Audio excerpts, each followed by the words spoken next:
You should hand over the house.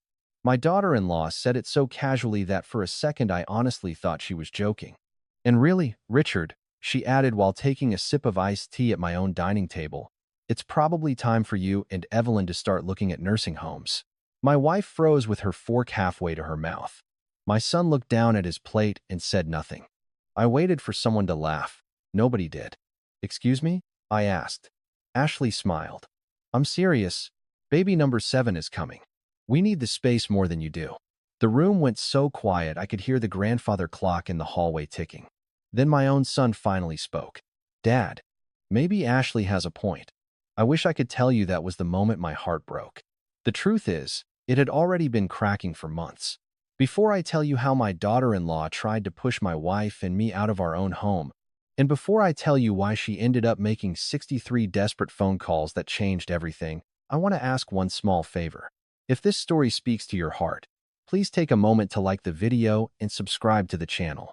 And if this story truly resonates with you, leave a comment telling me what city or country you're watching from and what your local time is right now. I always enjoy seeing where people are listening from, and trust me, by the end of this story, the lesson I learned about family, loyalty, and self-respect might. I'm 72 years old, and this is the story of the night that changed my family forever. To understand how everything fell apart, you have to understand what life looked like before Ashley decided she was entitled to something she had never earned. My wife Evelyn and I lived in Naples, Florida, about 3 miles from the Gulf. We had been married for 46 years. 46. These days people act like staying married for 5 years is an achievement. We built a life together, one paycheck at a time. I worked in commercial construction for almost 4 decades. Evelyn taught 2nd grade at a public elementary school until she retired. We weren't born wealthy. Nobody handed us anything. We skipped vacations. We drove old cars. We worked weekends. We saved. The house everyone would eventually fight over wasn't some family inheritance. It wasn't a gift. It was ours. Every square foot of it had a story attached to it. The dent in the garage wall from when Michael hit it with his bicycle at age 10. The oak tree I planted when our daughter Karen graduated college. The screen porch where Evelyn and I drank coffee every morning. It wasn't just property. It was our life. Looking back, I think the warning signs started about a year before that dinner. Ashley had always been polite on the surface, friendly smile, sweet voice. The kind of woman who could compliment you while quietly measuring the value of everything you owned. One afternoon, she stood on our back patio staring at the water. This place must be worth a fortune now, she said. I don't know, I replied. Never really checked. You should, she answered. Assets like this matter for estate planning. At the time, I laughed it off. Later that evening, Evelyn said, Did that conversation seem strange to you? I shrugged. Maybe she's just curious. But the questions kept coming. How many bedrooms exactly? Was the mortgage completely paid off? Had we updated our will recently? Did we have long-term care plans? Did we know how expensive assisted living could become? Each question sounded innocent by itself. Together, they started feeling different. One evening, after a family cookout, I walked back into the kitchen and overheard Ashley talking to Michael. The house alone could solve everything, she whispered. Imagine what that would mean for the kids. They stopped talking the second they noticed me. Michael immediately changed the subject. I remember standing there with a strange feeling in my stomach. Not fear exactly. More like the feeling you get when you notice dark clouds forming far out over the water. The sky still looks clear where you are, but you know a storm is coming. What I didn't know was that Ashley wasn't the only one keeping secrets. Because while everyone was busy discussing my future behind my back, there was something about my life, my finances, and my plans that nobody in that family knew. And if they had known it back then, that dinner conversation never would have happened in the first place. The strange thing about family problems is that they almost never begin with one big moment. They begin with small things. Little comments, tiny favors, subtle expectations. Looking back now, I can see the pattern much more clearly than I could then. A few months after Ashley married Michael, she started treating our house differently than everyone else did. Most guests walked in and said things like, "What a beautiful place," or, "You two have done such a great job keeping this property up." Ashley would say things like, "Imagine how amazing this place would be for a big family." At first, I thought she was simply talking about her children. After all, She and Michael already had 6 kids running around. Family gatherings were loud, chaotic, and usually fun. The grandchildren filled every room with energy. Evelyn loved it. She kept a cabinet full of board games and art supplies just for them. Every Christmas she spent weeks picking out gifts. Every birthday she baked cakes herself. Nobody could ever accuse that woman of loving her family halfway. One afternoon, about 8 months before that dinner, I was helping my oldest grandson build a model airplane at the kitchen table when Ashley walked in carrying a stack of real estate flyers. She spread them across the counter. "Look at these prices," she said. "Families can barely afford homes anymore." I nodded. "It is tough out there." She sighed dramatically. "Some people have all this extra space, while young families are struggling." I remember looking up from the airplane. "Are you talking about us?" She laughed immediately. "Of course not. I am just speaking generally." But she would not meet my eyes when she said it. The comments continued. During another visit, Evelyn showed Ashley an old photo album. There were pictures from our first apartment, our first car, and the little 2-bedroom house where Michael grew up. Ashley flipped through the pages for less than a minute before asking, "Have you two updated your will recently?" Evelyn blinked in surprise. "That is an unusual question." Ashley shrugged. "Responsible people plan ahead." Later that night, after everyone left, Evelyn sat quietly on the screened porch. "Do you ever feel like she is interviewing us?" she asked. "Interviewing us for what?" I said. Evelyn stared out toward the dark water. "I do not know, but it feels like she is collecting information." I wish I had listened more carefully. Around the same time, Michael started changing too. Not drastically, just enough to notice. He called less often. He seemed distracted during conversations. Sometimes when we discussed future travel plans, he would become strangely uncomfortable. One evening, I mentioned that Evelyn and I wanted to spend a few months exploring Europe after retirement. Michael immediately replied, "Why would you do that?" I laughed. "Because we have always wanted to." He hesitated. "It just seems unnecessary." That word stuck with me. Unnecessary. As if enjoying the life we worked for somehow required permission. A week later, I accidentally overheard another conversation. Ashley was standing on the back patio talking to someone on the phone. I was inside near the sliding door. She did not know I could hear her. "Trust me," she said. "They are not going anywhere. Richard would never leave this house." There was a pause. Then she laughed softly and added, "Everything is basically said already." I froze. Said already? What exactly was said already? Before I could step outside, she ended the call and slipped her phone into her purse. The smile on her face disappeared the moment she noticed me watching. And for the first time, I started wondering whether Ashley knew something that the rest of us did not. For most of my life, I had a bad habit. Whenever there was tension in the family, I tried to smooth it over. If someone made an awkward comment, I changed the subject. If someone crossed a line, I convinced myself they did not mean it. Evelyn used to tell me, "Richard, not every problem disappears just because you are polite." At the time, I thought keeping the peace was the right thing to do. But somewhere around that period, something inside me started changing. It began with a phone call I received from an old colleague named Frank. We had worked together in commercial construction for nearly 20 years before retirement. "Richard," he said, "you still know more about project management than half the people in this industry." I laughed. "I am 72, Frank. Nobody is looking for retirees." "Actually," he replied, "someone is." A consulting firm in Tampa was looking for experienced advisors to help train younger project managers. The position was flexible, mostly remote, and paid surprisingly well. I almost declined. Then Evelyn surprised me. "You should do it," she said. "You spent your whole life solving problems. You are miserable when you are bored." A month later, I accepted the offer. To my surprise, I loved it. I was not working 80-hour weeks anymore. I was simply sharing experience. A few video calls, a few site visits every month. The extra income was nice, but that was not the real benefit. The real benefit was feeling useful again, feeling sharp, feeling like I still had something valuable to contribute. Around the same time, something else happened. The consulting firm awarded me a long-term contract extension that came with a substantial signing bonus. Nothing life-changing by corporate standards, but certainly enough to improve our retirement plans. Evelyn and I celebrated with dinner at a small seafood restaurant overlooking the marina. We talked about finally taking that European trip we had postponed for years. Portugal, Spain, maybe even Italy. It felt like life was opening new doors instead of closing them. Unfortunately, not everyone seemed happy about that. A few days later, Michael stopped by alone. That in itself was unusual. Ashley almost always came with him. We sat on the back porch drinking coffee while pelicans drifted across the water. "Dad," he said carefully, "are you really planning to travel that much?" I smiled. "That is the idea." He stared into his cup. "Do not take this the wrong way, but maybe now is the time to slow down." Normally, I would have laughed it off. Normally, I would have changed the subject. This time, I did not. "Why does everyone keep telling me what I should do with my retirement?" I asked. Michael looked surprised.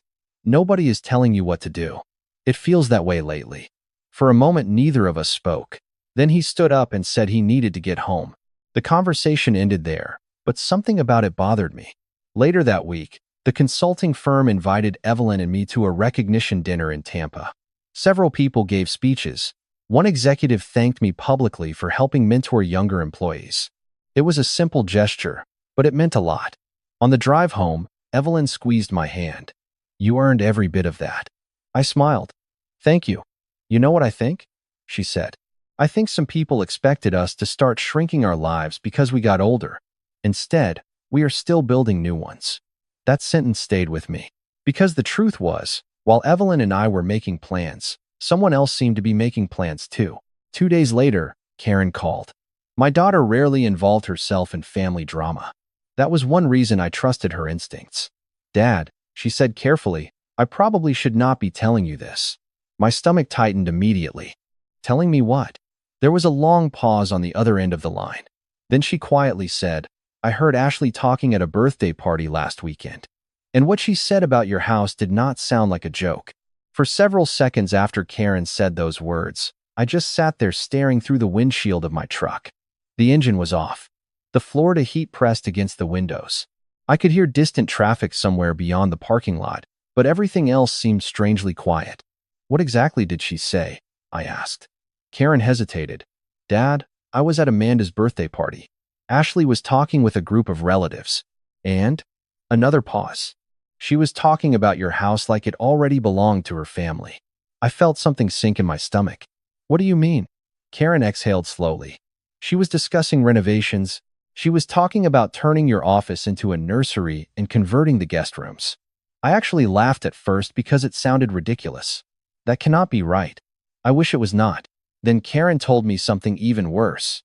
According to her, Ashley had been telling people that Evelyn and I were already considering downsizing. Supposedly, we had been discussing retirement communities. Supposedly, we were overwhelmed maintaining the property. Supposedly, we wanted the younger generation to take over. None of it was true. Not one word. Who believed her? I asked quietly. Karen did not answer immediately. That told me everything.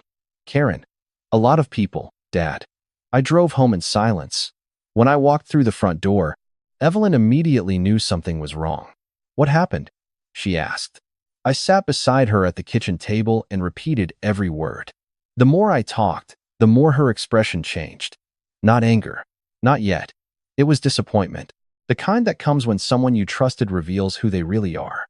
"She is building a story," Evelyn said finally. "What do you mean?" "She is creating a version of reality that benefits her." The problem was that Evelyn turned out to be right. Over the following weeks, little things started happening. Relatives began asking strange questions. One cousin called to ask whether we had selected a retirement facility yet. Another family friend congratulated Michael on his future move. During a church social, an older couple asked me how I was adjusting to the idea of leaving the house. I stood there completely confused. "Leaving what house?" I asked. They exchanged uncomfortable glances.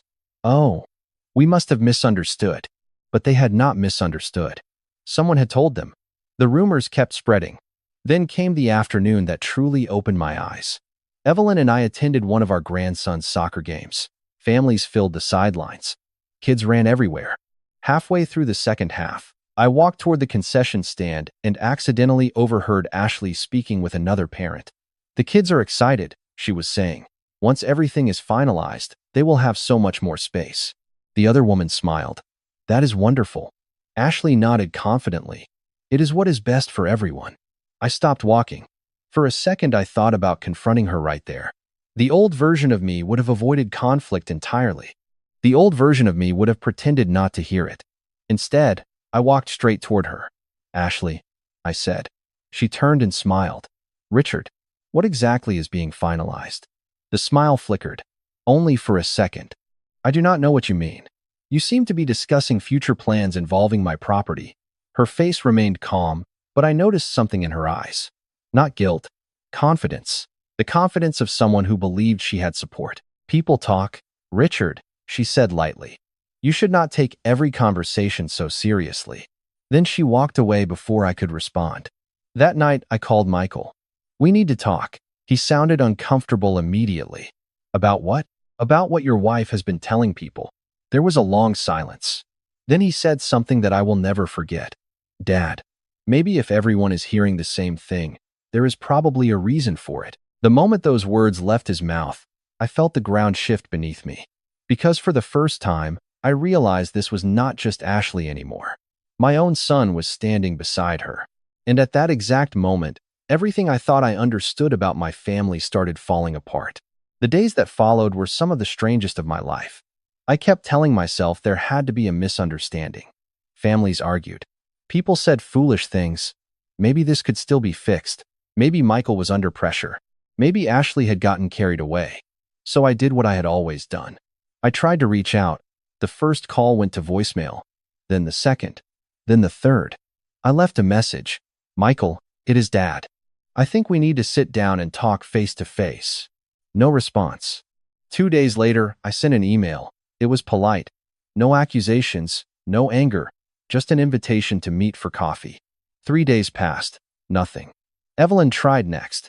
She texted him a photo of one of the grandchildren from a fishing trip years ago. Thinking about you today. Love you. He replied with a single sentence 6 hours later. Busy this week. That was it. Then things became even more painful. Relatives who used to call regularly started acting differently. Invitations arrived later than usual, or not at all. Conversations became awkward. At a family gathering, I noticed people stopping their discussions when I walked into the room. One evening, Karen forwarded me a screenshot from social media. Ashley had posted photos of her children playing in our backyard from the previous summer. The caption read, "Making memories where future generations belong." Hundreds of people saw it, dozens commented. Most of them had no idea what was really happening. One wrote, "Your family is so lucky to have grandparents planning ahead." Another said, "What a beautiful legacy." I stared at the screen for several minutes, not because of the post itself, but because of how easily the story had spread. The narrative had become larger than the truth. A week later, I decided to write Michael a letter. Not an email. An actual handwritten letter. 3 pages. I told him I loved him. I reminded him about teaching him to ride a bicycle, about helping him move into his first apartment, about sitting beside his hospital bed when he broke his arm at 14. I told him families survive disagreements by talking honestly. Then I mailed it. 10 days later, the envelope came back unopened. Returned to sender. I still remember Evelyn picking it up from the mailbox. She stood there quietly holding it. Then she carried it inside and placed it on the kitchen table between us. Neither of us said anything for a long time. A few days later, I finally got Michael on the phone. "Did you receive my letter?" I asked. Silence. "Michael?" He sighed. "Dad, you are making this more difficult than it needs to be." I felt my chest tighten. More difficult than what? Everybody is trying to plan for the future. My future? Our family's future. I could hear Ashley's voice somewhere in the background. Not the words, just her voice.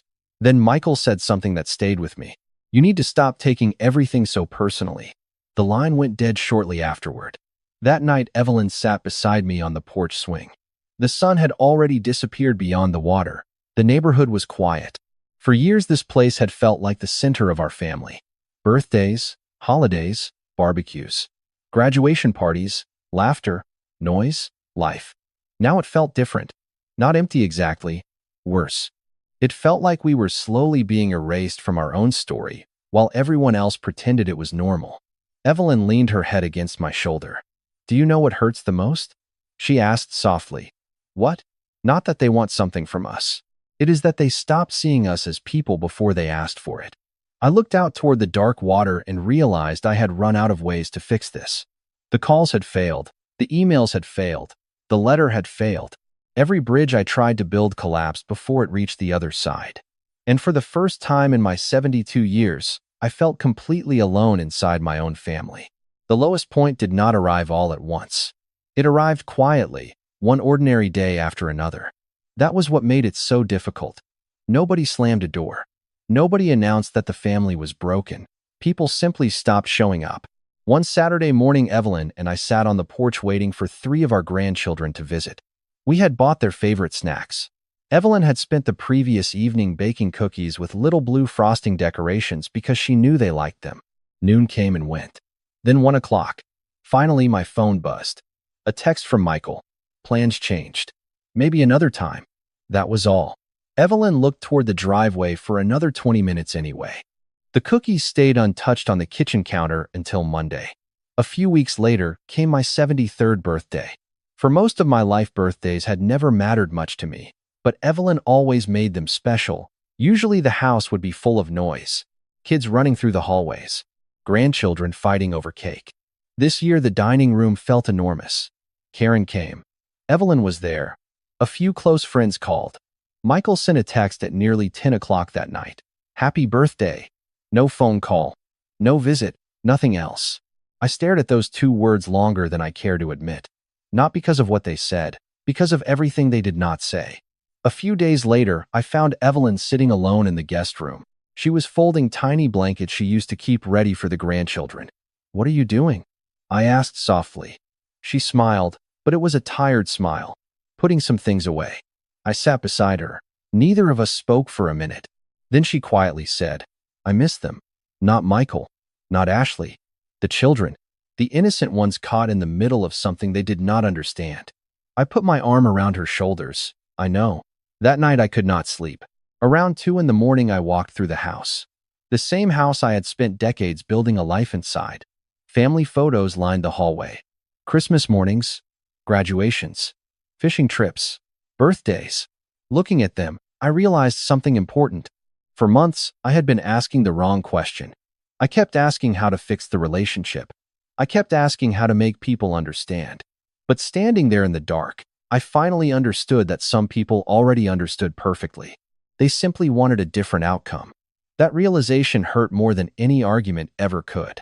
The next morning, Evelyn found me drinking coffee before sunrise. You did not sleep, did you? She asked. Not much. She studied my face. What are you thinking? I looked out toward the water. I think I have spent too much time trying to convince people to see us as human beings. She nodded slowly. And I am starting to think we need to stop defending our lives and start living them. For the first time in months, something changed between us. Not the situation. The situation was still painful, but the way we looked at it changed. We stopped waiting for phone calls. We stopped expecting apologies. We stopped chasing people who had already chosen their direction. Later that afternoon, while sorting old paperwork in my office, I opened a folder I had not touched in years. Inside were documents connected to plans Evelyn and I had once discussed but never pursued. Travel plans, financial records, property documents, opportunities, possibilities, futures that had nothing to do with anyone else's expectations. I carried the folder into the kitchen and placed it on the table. Evelyn looked down at it, then up at me. For the first time in a very long while, I saw a spark in her eyes. And in that moment, without saying it aloud, both of us realized that the next chapter of our lives might begin much sooner than anyone expected. Something changed after that day. Not overnight, not dramatically, but for the first time in months, Evelyn and I stopped organizing our lives around disappointment. Instead of waiting for people to call, we started making plans. Instead of wondering what others thought, we focused on what we wanted. One Monday morning, I accepted additional consulting projects from the firm in Tampa. The work was still flexible, but it gave structure to my days. I found myself waking up with purpose again. By 7 o'clock each morning, I was already reviewing project reports with a cup of coffee beside me. One afternoon, a younger manager named Daniel called after a presentation. Richard, can I be honest? He asked. Sure. Half the reason our team succeeds is because of what you teach us. I laughed. That is generous. No, he replied. It is true. After we hung up, I sat quietly for a minute. It had been a long time since someone saw me for what I could contribute instead of what they thought I should give away. Evelyn was changing too. She joined a local literacy program and started volunteering twice a week. Every Tuesday and Thursday, she worked with elementary school children who needed extra reading support. One evening, she came home carrying a stack of drawings from her students. She spread them across the kitchen table like treasures. "Look at this one," she said, smiling. She drew me with purple hair. "You should be honored," I said. "Purple is clearly a sign of greatness." For the first time in months, I heard her laugh without sadness hiding behind it. Little by little, our house felt alive again. Not because the problems disappeared. They had not. But because we stopped allowing those problems to define every conversation. We took long walks along the beach. We visited small towns we had never explored. We spent entire afternoons planning future trips. One Saturday, while eating lunch at a waterfront restaurant, Evelyn looked at me and said, "Do you realize this is the first weekend in nearly a year that we have not talked about family drama?" I looked around at the boats moving through the marina. "You were right, and it feels nice. It really does." Meanwhile, something interesting happened. The less attention we gave the situation, the more information seemed to find its way back to us. Karen occasionally called with updates. Never gossip, just observations. One evening she said, "Dad, I think people expected you and Mom to be falling apart by now." "What makes you say that?" "Because they seem confused that you are not." That conversation stayed with me. People had built assumptions about our future. Assumptions that depended on us remaining exactly where we were. Exactly as we were. The problem was that our lives were moving forward instead. A few weeks later, I received an unexpected invitation to speak at a leadership conference in Orlando. It was a small event, nothing glamorous, but I accepted. After my presentation, several attendees approached me. One of them introduced himself as a financial advisor who specialized in international retirement planning. We ended up talking for nearly an hour. When I returned home, I handed Evelyn a business card. She glanced at it and raised an eyebrow. "International retirement planning? Interesting conversation," I said. "Very interesting conversation." She studied my face for a second. Then a slow smile appeared. "Richard Bennett, what exactly are you thinking?" I looked toward the window where the evening sun reflected across the water. For months, it had felt like our world was shrinking. Suddenly, it felt much larger than either of us had remembered. And somewhere in the middle of that realization, a possibility appeared that neither of us could stop thinking about. Over the next several months, the idea that had started as a simple conversation slowly became something real. The financial advisor from Orlando introduced us to specialists who worked with retirees looking for opportunities beyond the United States. What began as curiosity turned into research. Research turned into planning. Planning turned into action. Meanwhile, my consulting work continued to grow. One project became 3. 3 became 5. The company eventually asked if I would serve as a senior advisory mentor for a nationwide training program. The title itself did not matter much, but I still remember receiving the package in the mail. Inside was a navy blue jacket with the company logo embroidered above my name. Underneath it were the words, "Senior Strategic Advisor." I laughed when I opened it. Evelyn held it up and said, "Look at that. They finally made you official." "I thought I was already official." "Not anymore," she said. "Now you have a fancy jacket." A few weeks later, I attended a conference in Atlanta. During registration, a young employee handed me a badge. I glanced down at it and smiled. Beneath my name was a title that reflected decades of experience. For years, I had quietly stepped aside to make room for others. Standing there, I realized something important. Growing older did not mean becoming less valuable. In some ways, it meant becoming more valuable because experience cannot be rushed. During a break between sessions, a project manager named Sarah sat beside me. "Can I ask you something?" she said. "Of course. How do you stay motivated after such a long career?" I thought about it for a moment. "By remembering that my purpose is not behind me." She nodded slowly. "I like that." The truth was, I believed it now. Not because life had become easy, but because I had stopped measuring my worth through other people's expectations.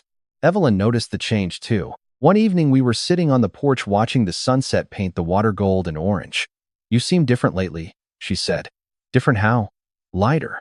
I looked out toward the Gulf, maybe because I finally stopped carrying things that were never mine to carry. She smiled. That sounds like progress. The opportunities kept coming. New professional connections, new friendships, new plans. For the first time in years, our future felt bigger than our past. Around that same time, we took a short trip overseas to explore possibilities for a longer stay. What was supposed to be a simple visit quickly became something much more serious. We found communities we loved. We met people from all over the world. We discovered a pace of life that felt calm, welcoming, and full of possibility.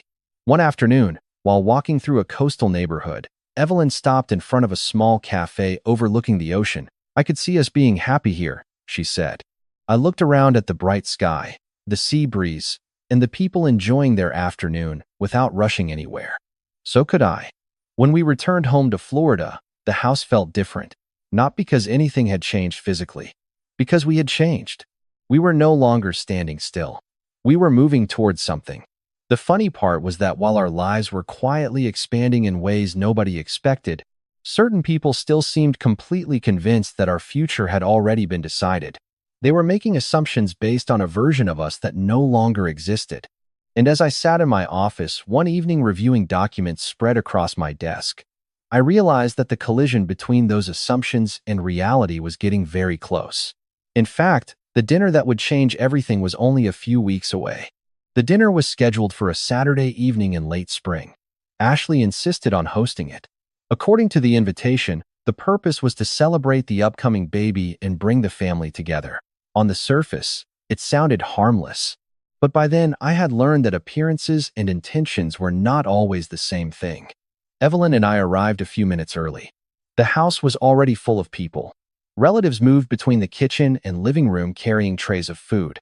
Children ran through the hallway laughing. Everything looked normal, almost too normal. As soon as we walked in, Ashley greeted us with unusual enthusiasm.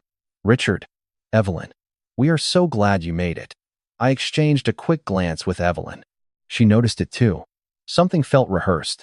Throughout the evening, I paid attention. Not because I was looking for trouble, because I had finally stopped ignoring what was directly in front of me. Several conversations ended when I approached. A few relatives gave me sympathetic smiles that made no sense. One uncle patted me on the shoulder and quietly said, "Transitions are never easy." I had absolutely no idea what he was talking about. Then came dinner. Everyone gathered around a long table. The noise gradually faded as people found their seats. Ashley sat near the center, Michael beside her, Evelyn and I across from them. The atmosphere felt oddly expectant, as if people were waiting for something. Halfway through the meal, Ashley stood and tapped her glass with a spoon. "I just want to say a few words." Several people smiled. A few nodded. I leaned back in my chair and waited. "This baby means so much to our family," Ashley began, "and it reminds us how important it is to think about the future." There it was. Future. The same word that had been floating around for months. She continued speaking. About family. About generations. About responsibility. The speech sounded innocent enough, but underneath it was a familiar direction. I noticed Michael watching me instead of listening to her. Then Ashley looked directly at Evelyn and me. Sometimes life moves into a new chapter whether we are ready or not. The room became very quiet. Nobody interrupted. Nobody changed the subject. Nobody looked surprised. That was when I realized something important. This conversation had likely happened before, just not with us present. I reached for my water glass and remained silent. Across the table, Evelyn calmly folded her napkin. Her expression gave away nothing. Ashley continued smiling. Confident, comfortable, certain.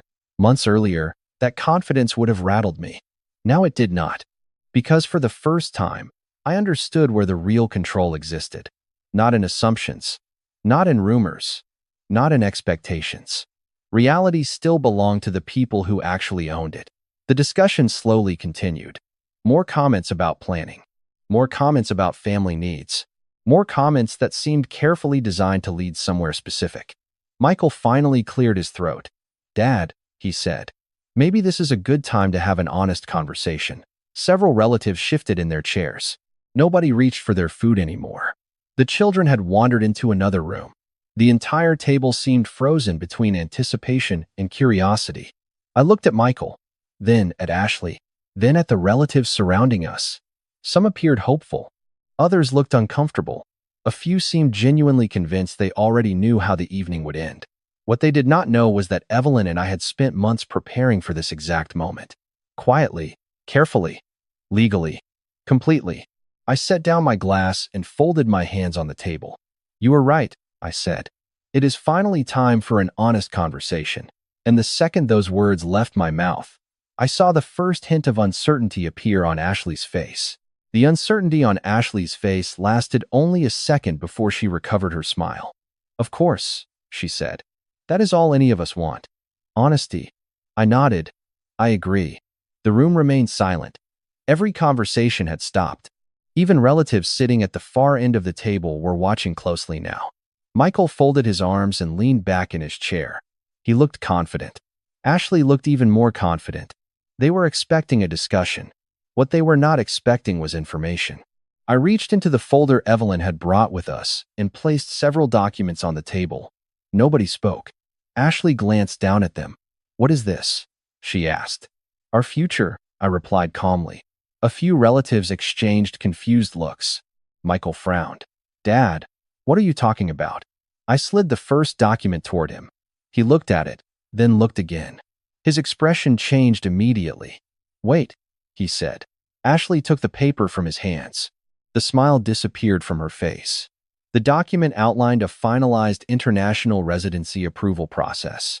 Not a proposal, not a possibility, a completed process. Evelyn sat quietly beside me. She did not say a word. She did not need to. The next document showed the purchase agreement for a property overseas. A beautiful coastal home in Portugal, fully paid, fully legal, fully ours. "What is this?" one relative asked. "You bought another house?" "Yes," I answered. "Several months ago." The room became noticeably quieter. Ashley stared at the paperwork. "You never mentioned any of this." Nobody asked. Michael looked stunned. "You are moving?" "We are." "For how long?" I smiled slightly. "We have not decided." A cousin sitting near the end of the table laughed softly. "You two are serious." "Very serious." Then came the final document. The one that mattered most. I pushed it across the table without saying anything. Michael picked it up. His eyes moved across the page. Halfway through reading it, he stopped. "Dad," he said quietly. Ashley grabbed the document. I watched her face carefully. For months, she had seemed absolutely certain about how the future would unfold. That certainty vanished line by line as she read. Because the document was not about property ownership. It was not about inheritance. It was not about retirement. It was confirmation that our Florida home had already been listed for sale through a private luxury brokerage. The process was underway. The timeline was established. The decision had been made. Nobody at that table had known. "You are selling the house?" Ashley asked. Her voice sounded smaller now. "Yes." Without discussing it with the family, I looked around the room. Evelyn and I are the family responsible for that decision. Nobody argued.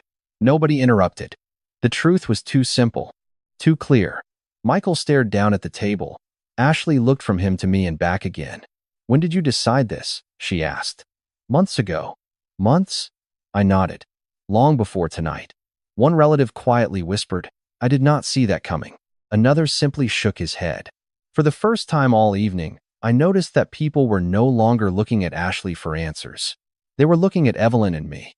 The center of gravity in the room had shifted, not because we demanded it, because reality had finally arrived. Ashley opened her mouth as if to speak, then stopped. Her eyes moved back to the documents one more time. And that was when the final piece landed. She noticed the projected closing date printed near the bottom of the page. The date was less than 3 weeks away. For several seconds after Ashley saw the closing date, nobody spoke. The entire room seemed suspended in place. Then Michael finally broke the silence. 3 weeks? He asked. The house is being sold in 3 weeks? I nodded. The buyers have already completed inspections. The process is moving exactly as scheduled. Ashley stared at the paperwork as if reading it again might somehow change the words. "You already signed everything?" she asked. "Yes." "Without consulting anyone?" Evelyn answered before I could. We consulted each other. The simplicity of that response seemed to hit harder than any argument ever could. Around the table, relatives shifted uncomfortably. Some looked embarrassed. Others looked thoughtful. A few seemed to be replaying months of assumptions in their heads. Ashley looked around the room as though searching for support. "This affects the entire family," she said. Nobody immediately agreed. That silence told its own story. Michael rubbed his forehead. "Dad, why did you not tell us?" I looked at him carefully. Because every time I tried to discuss our future, someone else seemed determined to discuss it for us. He lowered his eyes. For the first time all evening, he had no immediate response. One of my cousins cleared his throat. "Richard, if I am being honest, I thought you and Evelyn were already planning to stay close by." "Many people thought that," I replied. "That does not make it true." Another relative spoke up. "So, where exactly are you going?" "Portugal." Several heads turned. Someone quietly said, "Wow." Another person asked how long we planned to stay. I smiled. "Long enough to enjoy it." The conversation gradually shifted, not toward conflict, toward reality. People began asking practical questions instead of making assumptions. What was the community like? Had we visited already? What made us choose it? The strange thing was that those were the kinds of conversations I would have welcomed months earlier. Honest questions, genuine curiosity, respect. Ashley seemed to notice the change too. The room was no longer orbiting around expectations. It was responding to facts. She folded her arms. "So that is it?" she asked. "You are just leaving?" Her tone was controlled, but frustration sat underneath every word. I answered calmly, "No, we are moving forward." Evelyn reached for my hand under the table. It was a small gesture, but it carried 46 years of shared understanding. Michael looked from me to his mother. "When were you going to tell us?" "Soon," Evelyn said. "When the process was complete." "Why wait?" I met his gaze. "Because this decision belonged to us, not to a committee." Nobody laughed. Nobody argued. The point landed exactly where it needed to. After dinner, people began leaving earlier than expected. Several relatives stopped to hug Evelyn. Others shook my hand. A few quietly apologized for believing rumors they had never verified. I appreciated the honesty. Outside, as cars pulled away one by one, the evening air felt surprisingly peaceful, but not everything had been resolved. As Evelyn and I walked toward our vehicle, Michael caught up with us in the driveway. "Dad." I turned. He looked exhausted, older somehow. "Can we talk soon?" he asked. There was no anger in his voice now, only uncertainty. I studied him for a moment. This was not the confident man who had sat at the dinner table expecting a particular outcome. This was my son, confused, regretful, trying to understand how everything had changed so completely. "Yes," I said finally. "We can talk." Relief flashed across his face. But before he could say anything else, I added one more sentence. "The conversation starts with honesty this time." He nodded slowly. Then he watched as Evelyn and I got into the car and drove away. In the rearview mirror, I could still see him standing there alone beneath the driveway lights. And even though the truth was finally out in the open, I knew the hardest part had not happened yet. 3 months later, Evelyn and I were sitting on the terrace of our new home overlooking the Atlantic coast of Portugal. The morning sun reflected across the water, and a cool breeze carried the scent of the ocean through the open windows. Life was not perfect. No life ever is. There were still difficult days. There were still moments when I missed the version of family I thought I had. But there was something we had not felt in a very long time. Peace. Real peace. The kind that comes when your life finally belongs to you again. The house in Florida sold exactly as planned. The transition went smoothly. We settled into our new community, built new friendships, and created routines that felt surprisingly natural. Evelyn found a local literacy group and quickly became involved. I continued my consulting work remotely and spent far less time working than I once had. Most afternoons, we walked along the coastline together, talking about places we wanted to visit and things we still wanted to experience. One afternoon, my phone started vibrating repeatedly while I was reviewing project notes. I looked down and saw missed call after missed call. Then another. Then another. By the time the notification stopped, there were 63 missed calls. Most of them came from Ashley. A few came from Michael. Several came from numbers I recognized from relatives back home. I stared at the screen for a moment before setting the phone down. Evelyn looked over from her chair. How many? She asked. I smiled softly. 63. She shook her head in disbelief. Neither of us called back immediately. Later that evening, Michael finally reached me. His voice sounded different. Not angry. Not defensive. Just tired. Dad, he said quietly. I did not understand everything that was happening. I looked out toward the ocean. I know. There was a long silence between us. Then he said something I had waited a long time to hear. I should have listened more. For the first time in years, the conversation felt honest. Not perfect, not magically repaired. Honest. That was enough. Healing does not happen because somebody says the right words. It happens because people start telling the truth. Over time, some relationships improved. Others remained distant. That is simply reality. One lesson I learned is that not every broken bridge needs to be rebuilt. Sometimes peace comes from accepting what is, instead of fighting endlessly for what used to be. Looking back now, I do not think this story was really about property or money. Those things were only symbols.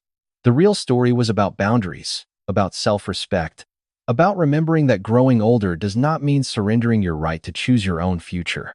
Too many people spend years allowing others to define their value.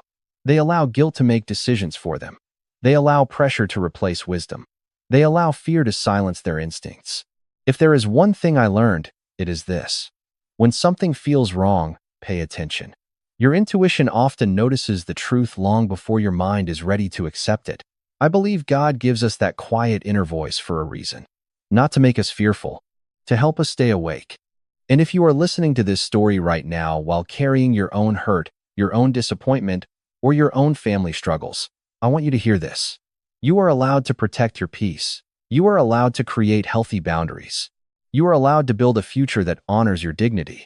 Loving people does not require abandoning yourself. Thank you for spending this time with me. In a world where so many people feel unseen, I hope this story reminded you that your experiences matter, your voice matters, and your life still belongs to you no matter what anyone else expects. My name is Richard Bennett. I am 73 years old, and the core lesson I want to leave with you is simple. Never give away your self-respect in exchange for someone else's approval. As I finish telling this story, I am looking at a small seashell sitting on the terrace table beside me. Evelyn picked it up during one of our first walks here. It is ordinary, imperfect, easy to overlook.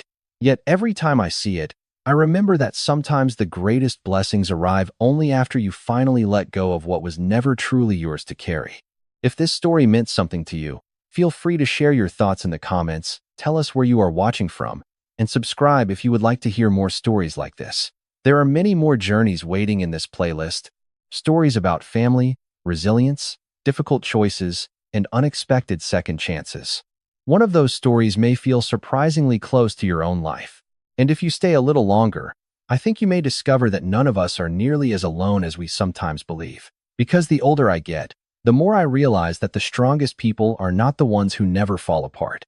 They are the ones who quietly rebuild themselves and keep walking toward the light anyway.